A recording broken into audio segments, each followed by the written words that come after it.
1-800-259-9231. Tony, Mike, Andrew, Jeremy, Pat, your calls are coming up momentarily.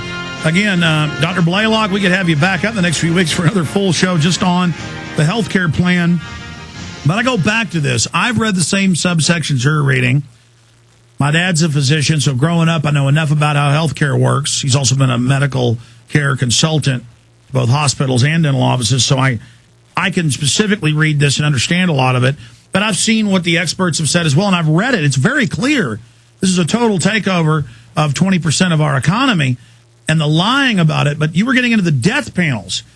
I mean, it's Daschle. It's Rahm Emanuel's brother. It's the publications. At first, a few months ago, when they thought they had it, they were saying, yeah, you don't need these unnecessary tests. And I've watched House of Commons back when Tony Blair was in, admitting people were waiting 16, 18 months for brain surgeries that were 95% successful if you got it within 2 months. But if you didn't, you were dead. And they admitted this. I mean, I've got two people that work for me in England, the Watson brothers. Their healthcare system's a nightmare. And they now are saying, if you've had a bad life or you've smoked or you've done this, we're not going to give you the health care. So I keep going back to the lying when they attacked Sarah Palin, who, by the way, I don't like Sarah Palin. She was a fool to quit the governorship. You know, they put her in there as a ringer. But my point is, she's right. But instead they just say, oh, she's a liar, she's a dumb woman, she's an idiot. There's no death panels. When these bioethicist boards, I mean, these are death panels. Dr. Blaylock. Well, you see, they're clever not using the term death panels or end-of-life death panels or anything like that. What they do is they leave it open-ended. For instance, they talk about end-of-life services and support, palliative and hospice.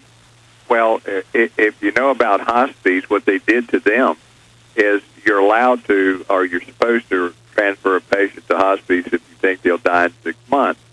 But physicians don't always know when someone would die, so some live a year or 2 years. Well, you have to take care of them and comfort them and give them their medication. Well, the government came in and said anybody living over 6 months will cut off all Medicare payments to, so you're going to be stuck with the cost.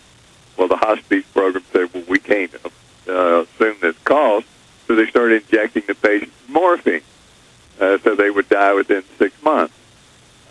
And so the government policy pushed the hospice system to start ending patients' lives sooner than they would normally. And now they're killing people in Europe. Even Newsweek admits this, but says it's beautiful and wonderful. I showed the article a few weeks ago. They're now killing people who are depressed, and the government will pay for that. But I know I interrupted you before you finished your full story along those whole lines, so go ahead. Well, in the bill itself, it talks about, they say, well, it's not mandatory you have this counseling every 5 years. Well, that's a lie. Page 424, it says that this is a part of routine medical care, and the individuals will have the consultations every 5 years. And that if they develop a change in their medical condition, that is an injury or anything that could potentially be life-ending, which is virtually anything, that the consultations occur more often and they'll be updated. It also says that you will be referred to special national, state, and community-based organizations who will do the counseling. Well, that includes ACORN. Exactly. So this is total political indoctrination, and the horror stories of hospice, and it's different facilities are different, but the Wall Street Journal with Wesley Smith had a whole series of articles about people in government custody who were paralyzed neck down, begging for food and water and being killed. Well, yeah, and of course this is what happens in England. In England, for instance, one of the government studies on the quality of the National Health Service found that in one city, 400 to 1,200 people died from what they described as appalling health care. That's just one city, 400 to 1,200 in a year. Now, you multiply that times the 60 million people in England, you're talking about 10,000, 20,000 more people dying every year from appalling care. There's even stories of patients starving to death in hospital wards.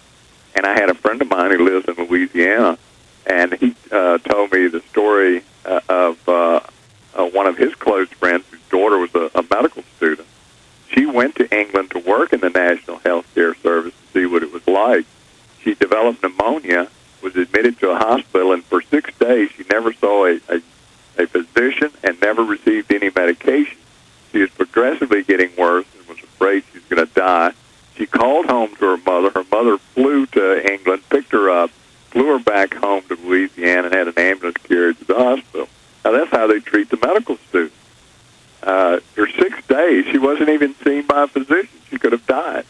Well, I mean, I watch the House of Commons, and for all you dumb, stupid, ignorant, gullible people out there who are watching this or listening who believe all these lies about how you're going to get free health care, the moon is not made of cheese and you're not getting free health care. And the government is working for big banks that want a new tax to pay off these tens of trillions they've stolen, and they're just going to grab the health care, tax you, keep the money, and then give you an aspirin for a heart attack like they do in these other socialist countries. So you better figure that out. I want to go to calls, Dr. Blaylock, but have you, after we take some, hit some more of what's going on in the health care plan.